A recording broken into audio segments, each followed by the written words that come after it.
Did DB Cooper live or die? Let's talk about it.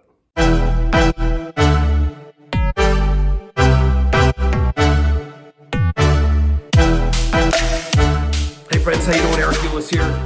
All right, let's talk about something that's actually a pretty cool subject to talk about here in the DB Cooper mystery, and really kind of gets to the heart of the mystery, to be perfectly honest with you, and that is whether or not DB Cooper actually survived the jump on November 24, 1971.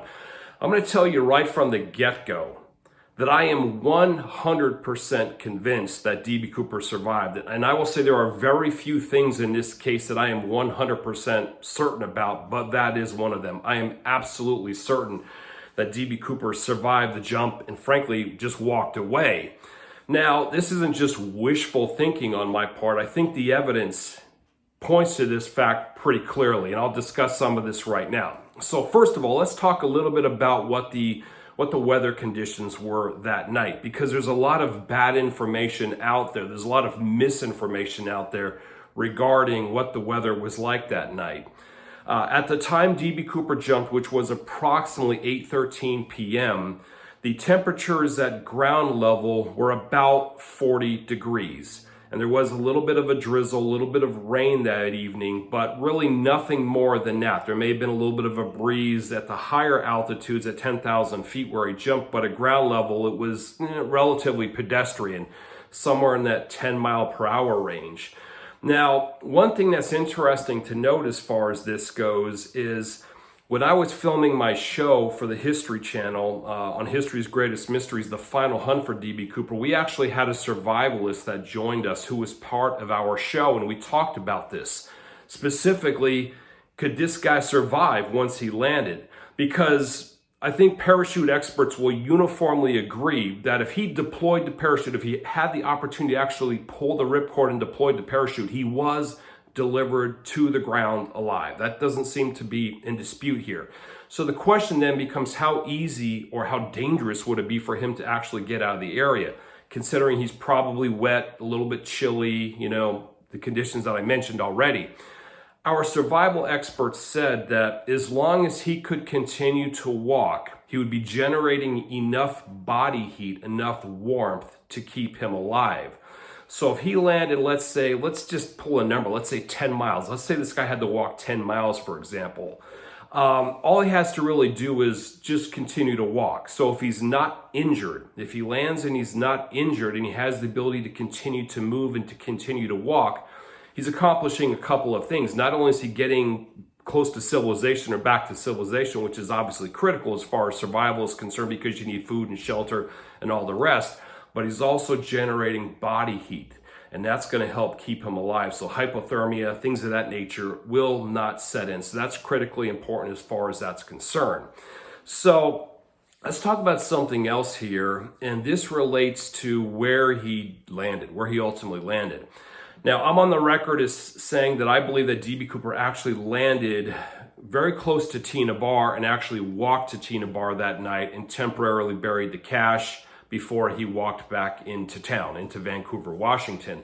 Now, of course, the official landing area from the FBI is that he landed somewhere east of Le Centre, Washington, kind of in an area that's part woods, part open meadows, part farmland, part, forest. So kind of a mixed bag as far as that goes. But the one thing that's important to note is this area, the FBI search area, has been searched quite diligently over the better part of the last 50 years, not only by law enforcement itself actually looking for DB Cooper, but by hunters and people that are just hiking, people that live in the area, recreationists and so forth. So there have been a lot of people that have traveled all throughout this entire region for the last 50 years. It's important to note that while a lot of this area is pretty rural, a lot of it is also developed. So there are a lot of people in and around that area. And the fact of the matter is no one has ever found a single piece of evidence anywhere indicating that DB Cooper was ever there, let alone that he was killed, that he died that night. It seems very difficult to imagine a scenario whereby DB Cooper no-pulled and cratered into the ground with the money and the parachute that he had with him, and presumably the attaché case and the second parachute that he brought with him and everything that he wore and everything, and that there wouldn't be a single piece of evidence, a single shred of any evidence that the guy was ever there. That's very problematic. It's also problematic if you consider where the money was found on Tina Bar, which is about 20 miles as the crow flies from where the FBI actually thinks he jumped. There is no physical, possible, natural way for that money to have gotten from the FBI search area to Tina Bar, without human intervention, is what I'm trying to say. So if DB Cooper actually did jump in that area and just kind of no-pulled and cratered into it, there is no way that the money could have gotten to Tina Bar, that's $6,000 to Tina Bar, without human intervention, without somebody literally collecting the money near DB Cooper's body and bringing it to Tina Bar, which is kind of hard to envision a scenario whereby, let's say, somebody happened to find DB Cooper's body and then just decided to take some of the cash and bury it 20 miles away for some reason. We're getting to kind of like fantasy weird shit, and that's just not where I live as far as this goes. Now, the same thing sort of applies as far as if I'm right about him actually landing near Tina Bar. If he actually landed near Tina Bar and didn't survive, just no-pulled, let's say into either the Columbia River or somewhere on land there, again, it's very difficult to explain how the money ended up on Tina Bar, how those 3 packets ended up on Tina Bar. In part because as far as the land is concerned, that area is farmland. That is work. There's been a lot of agricultural activity over that area for 50 years, even before then. So it is impossible for me to imagine a scenario whereby DB Cooper's body is just kind of hanging out in the ground somewhere and everybody just kind of misses it for half a century, his body and everything else. That's the first thing. The other thing is if he happened to land in the Columbia River, a couple of things. How does the money, those 3 packets, how do those 3 packets end up on Tina Bar, buried on Tina Bar, about 40, 50 feet from the water's edge, about 7, 8 feet above the level of the Columbia River? That's the first thing. 3 packets, individual packets together, buried in the sand, underneath the sand. How does that happen? Where's the rest of the money? Where's the $94,000 that he also jumped with? Where's that? Plus everything else. Plus the other thing to consider is that Tom Kay discovered recently that there are diatoms, these small organisms that are on the bills, that were on those bills that were found on Tina Bar, that indicates that the money did not enter the Columbia River on the night he jumped. The money was not exposed to the Columbia River during the winter, and of course the jump took place in November. However, interestingly, the money was exposed to the Columbia River in the springtime, specifically right around the June time frame. So that's something to consider as far as that goes there. So those 2 things, those 2 pieces of evidence are frankly hard to overlook. And just a little bit more holistically speaking, it's just very difficult to envision a scenario whereby DB Cooper just craters into the ground with all the stuff and just kind of goes unnoticed for 50 years, except of course those 3 packets, which are very inconveniently buried on Tina Bar, which were found in 1980. So it's a very, very difficult to explain all of that. The other thing that's interesting to note as far as this concern is that the FBI actually looked into missing persons reports. They tried to see if there was anybody that popped up as missing, Uncle, Dave, Grandpa Joe, somebody else, somebody along those lines. And they looked at quite a few people and they came up with no one. In other words, there was no one that caught the interest of the FBI, no missing persons report that caught the attention of the FBI that they thought could have been DB Cooper. So apparently, DB Cooper wasn't missed by anyone. And you got to remember, this took place Thanksgiving Eve, the day before Thanksgiving, and most people have plans to be with other people on Thanksgiving. So you think that somebody, if they had gone missing, didn't show up for Thanksgiving when they were supposed to show for Thanksgiving. And it just happened to be at the same time that there's a story about this mid-40-year-old, business person jumping out of the back of a jet after extorting $200,000. You would think that somebody would put two and two together and say, hey, that looks like Uncle Dave there, doesn't it? And by the way, where was Uncle Dave for Thanksgiving? Didn't happen. So that's also something that's very problematic as far as I'm concerned. Now, the other thing to consider here, and this is part of this mystery within a mystery, relates to the missing $194,000. Of course, we can account for $6,000 of D.B. Cooper's ransom because it was found on Tina Barr, but the other $194,000 has never been found, and it does not appear that any of that money was ever spent. It does not appear that that money re-entered circulation.